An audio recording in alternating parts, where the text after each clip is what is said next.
अस्सलाम वालेकुम नाज़रीन। प्रोग्राम सिंध के मुक़दमो सां गॾु मां आहियां हमीद भुट्टो। अॼु जेको असांजो मुक़दमो आहे सिंध जे मुक़दमो प्रोग्राम में, उहो मुक़दमो आहे ॾोह जेके थियनि था ऐं ॾोहारी जेके ॾोह करे वरी हलिया वञनि था, उनखे पकड़ धकड़ जेकी थिए थी, जंहिं तरीक़े सां ॾोहनि ते कहिड़े तरीक़े सां रोकथाम थिए थी, ऐं जेको सिंध जे अंदरि जेके ॾोहारी गाॾियूं फुरे वञनि था, माण्हू अगवा थियनि था, मोबाइल जी फुर थिए थी, ऐं ॾोह त सदियुनि खां वठी थींदा अचनि था।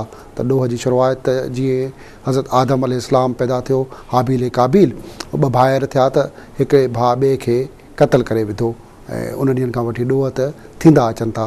पर ॾोहनि ते कंट्रोल लाइ हुकूमत जा मुख़्तलिफ़ इदारा, एजेंसियूं, सिस्टम, पुलिस सभु इदारा मौजूदु आहिनि। पर उनजे बावजूदि ॾोहनि में ॾींहों ॾींहुं वाध बि थिए थी, ऐं मुख़्तलिफ़ सरकारी इदारा पंहिंजा अंग अखर ॻणींदा रहनि था त ॾोह असीं घटाए वरिता आहिनि। हिन वक़्तु अॼु जेको असांजो सिंध जो मुक़दमो आहे उहो आहे CPLC, सेंट्रल पुलिस लिज़ान कमेटी। उन इदारे जूं कराची जे अंदरि अहम हिकु ख़ासियत आहे त गाॾियुनि जी फुर, अगवा ऐं जेके धाड़ा वग़ैरह लॻनि था, उन ॾोहारियुनि जी गैंग खे पकड़ में या उन्हनि खे निशानदेही करण में पकड़ण लाइ हिकिड़ो पंहिंजो फॉर्मेट आहे, पंहिंजो हिकिड़ो सिस्टम आहे CPLC जा सिंध जे मुख़्तलिफ़ ज़िलनि में लाड़काणो, सखर, हैदराबाद हंधनि ते इदारा उन जा जेके कमेटियूं जोड़ियल आहिनि।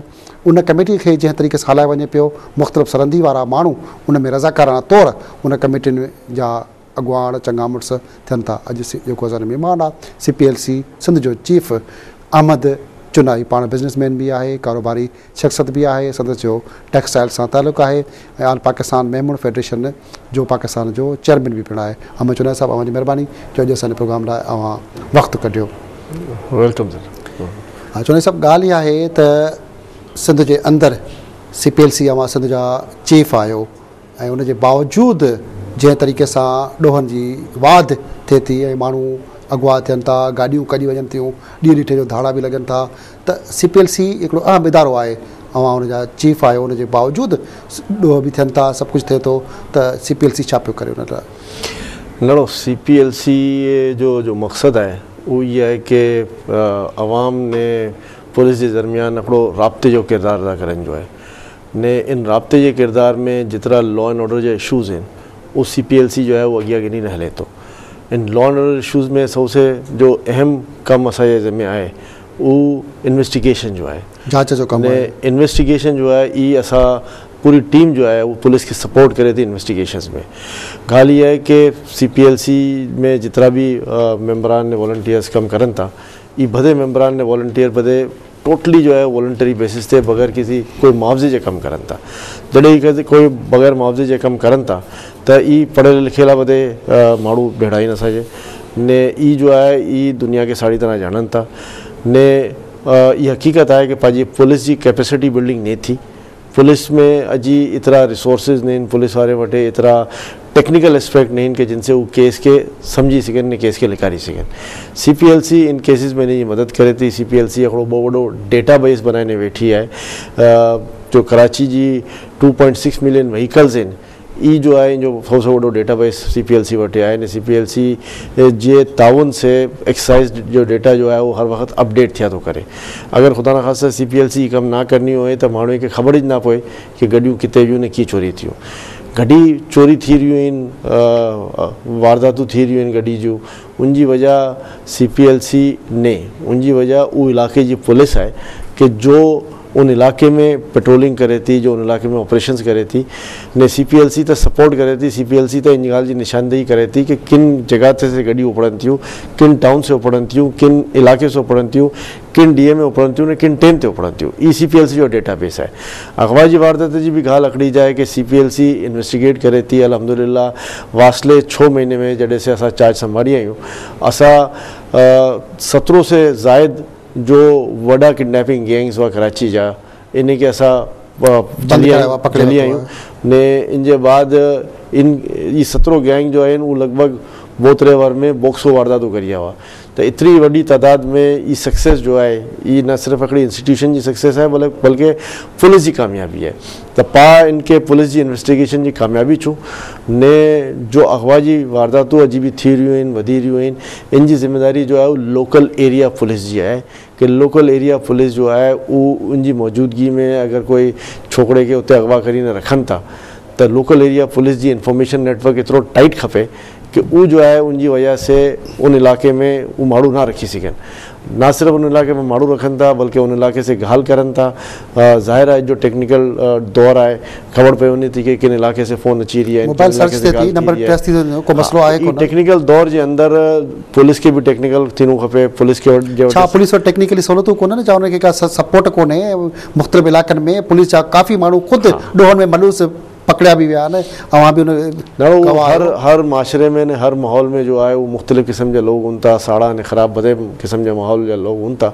पा ॻाल्हि करूं पॉजिटिव कि जी साड़ा माण्हू आहिनि पाके सपोर्ट करनि था ने ई ऊच पुलिस आहे कि जो नामसाइद हालात जे बावजूद भी रिएक्ट करे थी ने न सिर्फ कराची के बल्कि सिंध में बहुत बड़ो काम सर अंजाम दे रही है।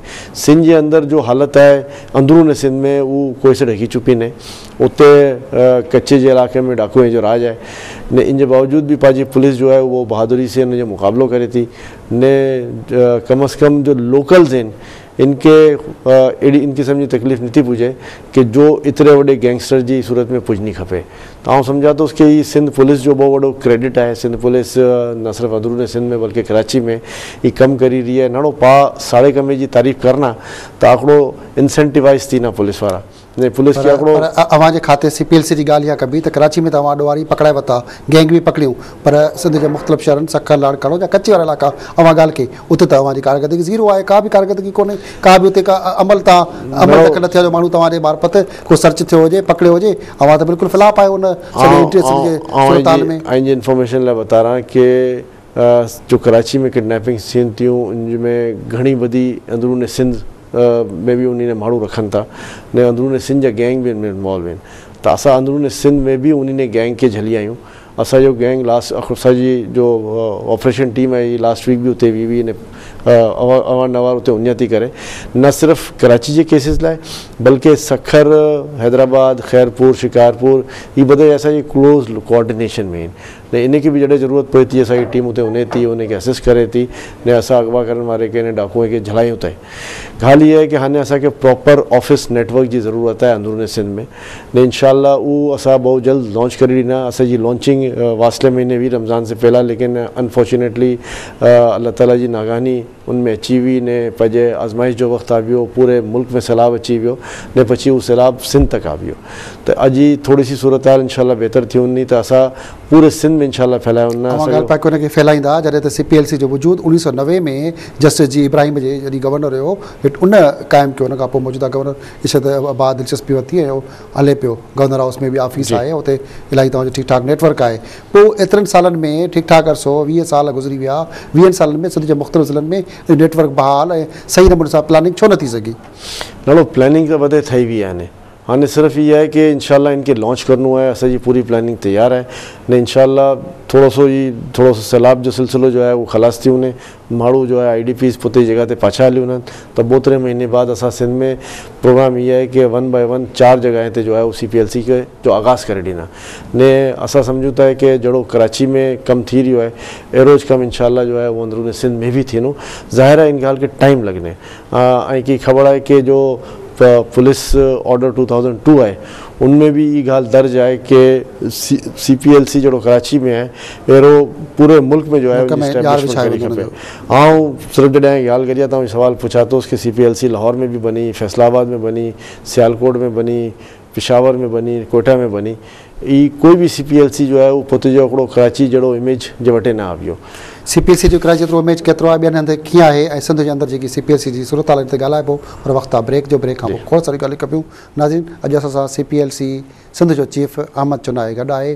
सिंध जे अंदरि क्राइम जेको थिए पियो या जेको ॾोह वधनि पिया उन सूरत हाल ते खोड़ ॻाल्हियूं कबियूं 15 ॾींहं ब्रेक खां पोइ।